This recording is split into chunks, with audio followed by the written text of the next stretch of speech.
მოგესალმებით მეგობრებო. მოდით საჯარო გაშლა იყოს სახელწოდებით, რა იქნება თქვენი დიალოგი, როდესაც ერთმანეთს შეხვდებით.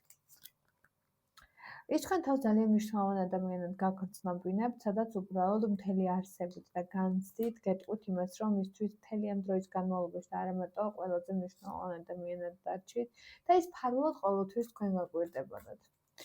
თქვენ ეტყვით იმას, რომ ახალი ეტაპის დაწყება თქვენთვის ძალიან რთულია, იმიტომ რომ ნდობა, რომელიც ამ სიყვარულთან გაყვა, წარსულ მოგონებებად, თითქოს ძალიან ძაბრ მოგონებებად იქცა თქვენში და გიჭირთ ისევ ნდობის აღდგენა. ის გეტყვით, რომ თქვენ აუცილებლად მის სტაბილურ ცნობიერ არაცნობიერ განწყობაში უნდა იყოთ და მისი პარტნიორი უნდა იყოთ ყოველდღიურ ცხოვრებაში, სადაც უბრალოდ ძალიან ბედნიერები იქნებით და თქვენ უბრალოდ სიჩუმეს ირჩევთ, თქვენი ტრავმებიდან გამომდინარე აირჩევთ და მიახვედრებთ, რომ თქვენ ძალიან გიჭირთ ახლა უმიცობა, მაგრამ არც მისი ნდობა არ შეგიძლიათ. ის კი გეტყვით, რომ არ უნდა ასე გაურკვევლობაში ყოფნა და მოდი უბრალოდ ერთი შანსი მისცეთ ერთმანეთს.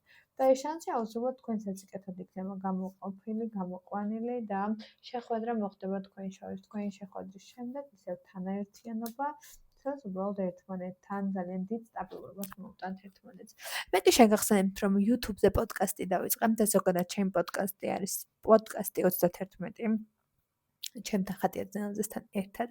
ხო და ძალიან გამიხარდება თუ დამასაპორტებთ, მოიწონებთ ჩემს გვერდს და subscribe-ებთ და უბრალოდ დამიწერთ თქვენს კომენტარებს და ასევე კომენტარებში დამიწერეთ, ვინ გაგიხარდებოდათ ჩემს პოდკასტში რომ მოვიწვიო და თქვენი უკავშირი ძალიან მნიშვნელოვანია ამ დროს ჩემთვის და ძალიან გამიხარდება თუ კომენტარს დამიწერთ იმასთან დაკავშირებით, თუ რა აზრის ხართ ჩემს პოდკასტზე, ვინ გაგიხარდებოდათ რომ გენახათ ჩემს პოდკასტში და უბრალოდ როგორ მხედავთ როგორც წამყვანის ამპლუაში. მადლობა ყურადღებისთვის და მადლობა ნდობისთვის.